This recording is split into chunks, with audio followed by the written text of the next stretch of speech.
Hello guys, so welcome back on Jakdam Farms, your favorite channel where you get to learn everything fish farming. So today on our channel, I'm about to assemble a tarpaulin pond on the farm. I have two extra tarpaulin ponds that I've never used. I want to assemble that tarpaulin pond for tilapia farming, and what I want to do is to share the process with you. I know there are few or there are new farmers around who have maybe probably purchased a tarpaulin pond and having challenges to how to assemble it. But before we get to that, let me probably touch on some features that a tarpaulin pond or a pond in general has to come with. A pond in general has to have an inlet, a means to fill your water up, a means to protect overflow, that is an overflow pipe, and then most importantly, a means to drain out your wastewater, that is an outlet valve. Yes, so every tarpaulin pond must come with an inlet valve, an outlet valve, and maybe an overflow protection, depending on where the tarpaulin pond is mounted. Whether indoors, you don't really have to do with the overflow pipe. If it's an outdoor farm, then you have to really install an overflow pipe. So without much ado, let's get straight to the tarpaulin pond erection. So tarpaulin ponds are movable ponds which are normally constructed with a reinforced tarpaulin material, and either a metallic frame is constructed or a wooden frame is constructed to mount the tarpaulin on, or to serve as a means of fastening the tarpaulin. So let's get straight to the construction. So these are the parts we are going to need in erecting or installing our tarpaulin pond. First, our tarpaulin pond itself. This tarpaulin pond is well constructed. It is machine welded, and as you can see, the material is of high quality. The edges are not glued, they are welded. These are machine welded, unlike the other tarpaulin ponds you find around with a lot of glue used in mending the pond. And these are the frame we are going to need. We are going to use a metallic frame. So this is a rectangular tarpaulin pond, I should say. Tarpaulin ponds can be constructed in several shapes: circular ponds, hexagonal ponds, and rectangular ponds, square ponds. This is a rectangular pond. So we have the metal frames for the edges, the four edges. These are the stand pipes. So you have four of this and six of this. The stand pipes, you are going to mount a middle pipe to enhance the stamina of the tarpaulin. So we are going to have six, three at the side, and then another one to fasten it. So these are the stand pipes, and then these are the corners that we are going to use to erect the tarpaulin ponds. So these are going to join all the four edges together to be able to allow the tarpaulin pond to stand firmly. So we started by measuring the space where we want to mount the tarpaulin pond to make sure that it fits perfectly there. You can see we have limited space here. We proceeded to placing our four side bars and as well stretching our tarpaulin to make sure that it's well stretched.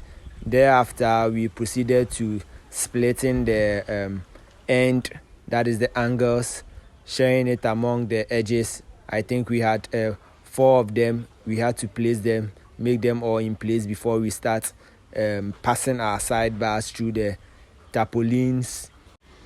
It's quite a simple process. All you need to do is to ensure that all the necessary parts are readily available so that you can make your work a bit easier. You should be able to assemble a tarpaulin pond in less than 10 minutes. So that's what we are doing. In less than 10 minutes we are able to assemble the tarpaulin. Wait a little longer to see the results. As you watch the video, this can serve as a guide for you to erect. So after passing our sidebars through the holes made available, we also connected our stand pipes. The stand pipes are going to elevate the tarpaulins to the desired height. Yes, there we go. We have our tarpaulin already assembled. You can see the four corners. These are the standing pillars. And there's one thing you need to always take notice of. You have to make sure that the base of the tarpaulin, the corners, you have to make sure that it's comfortably sitting on the floor so that there will be no tension building up on the edges. By so doing, you are rest assured that there will be no leakage if the tarpaulin was well mended. So you have to kindly take note of that. You also have to take note of your drainage pipe, the outlet. You have to make sure that it's comfortably sitting so that it wouldn't stress the tarpaulin too much when water is being filled here. So this is just the tips I want to give you. And then if you are purchasing a tarpaulin pond, you have to make sure that you purchase the right material, which is a HDPE, I think high density polyethanol material. You have to make sure that you purchase the right material. We have different tarpaulin materials available on the market, and anybody at all can get any material to construct your tarpaulin pond. You just have to make sure that the quality is of standard, so that you make a use of the money you are spending. So basically, this is the tarpaulin pond, and this is how to erect it. Thank you. If you need such tarpaulin ponds, you can contact me and I'll supply you with.